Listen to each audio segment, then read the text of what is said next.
Hey everyone, it's Dawson Devitt, part of cohort 20. And today we'll talk about my research topic, which is the science of happiness.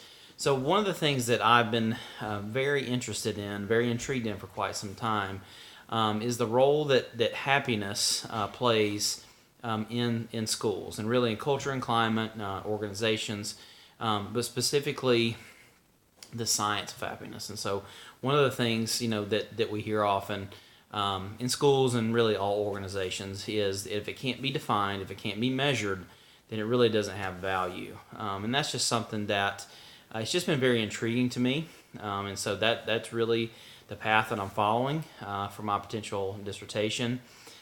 Is because culture and climate has been studied, for a very long time in organizations, but specifically employees or teachers' level of happiness and the role that plays potentially in productivity, effectiveness, and mostly of feeling valued in that organization. In our case, being schools. So one of the big things about that. So how I kind of came to this really interest, and this was really just a personal interest even before I started the doctoral program.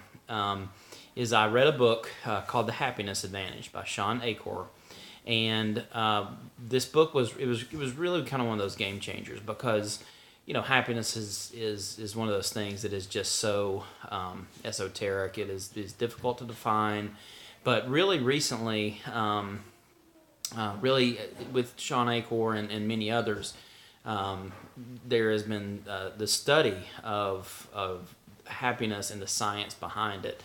And there are currently there have been courses that are taught at Harvard, and it really is taken out. So the idea of positive psychology, which has been around for quite some time, and now has moved into really the science of happiness, that defining and trying to understand how people come to have happiness, but now how does that correlate? How does that translate into the workplace?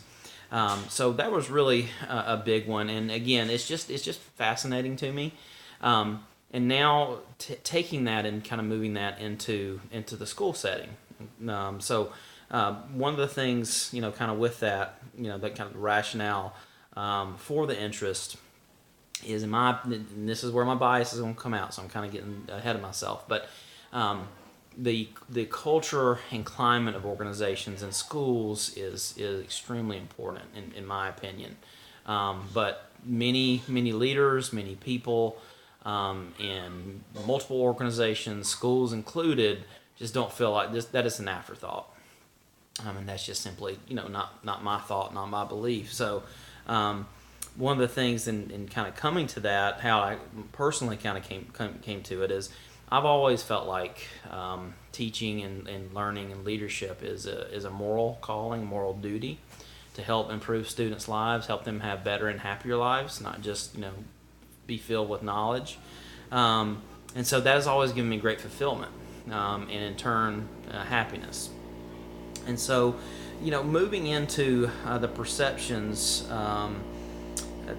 And biases, I know that I have it because I've experienced in my 16 years in education a few schools that have had positive culture and climate, but more often than not I've actually been the opposite. I've been involved with toxic cultures and climates, and I know the negative corrosive effect that has on teaching, on collaboration, on being able to keep quality teachers. If teachers are not happy in their jobs and they don't feel valued in that role, they're going to move somewhere else. Where they're going to take a chance on somewhere else. And I've experienced it, and so just that power. And so there certainly is going to be a lot of bias that I'm going to have to work against, because I believe, as John Gordon says in his book Power of Positive Leadership, that it's the leader's responsibility to set the tone, to care and manage the culture and climate in their school organization, and it's their role and responsibility, not just co-opting it, not just providing snacks and occasional food and things like that. They have to take it personal, and that actually can drive success and results. A couple of the things is to being able to understand it. Certainly, so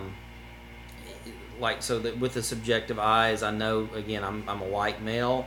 I am upper middle class. I grew up middle class, maybe a little lower middle class, and so I know that justice seeking, is one of them, is one of those that's going to influence, my perspective going forward.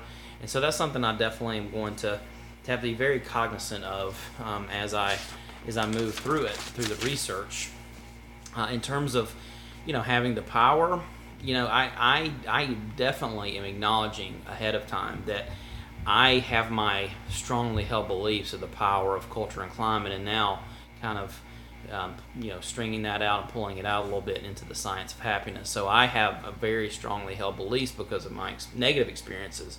So my positive experiences and things that I've learned, I've read, I've researched for a very long time, pretty much my entire career, is something I'm definitely going to have to check. How can I do that is have multiple people that I know that I value their opinion to constantly keep me in check and to not let my biases and perceptions run away with it. And so really that's kind of it is I'm looking forward to it, but at the same time I know that I have a lot of inherent biases because my belief is that culture and climate precede results, is the great San Francisco 49ers head coach Bill Walsh said. So thank you very much.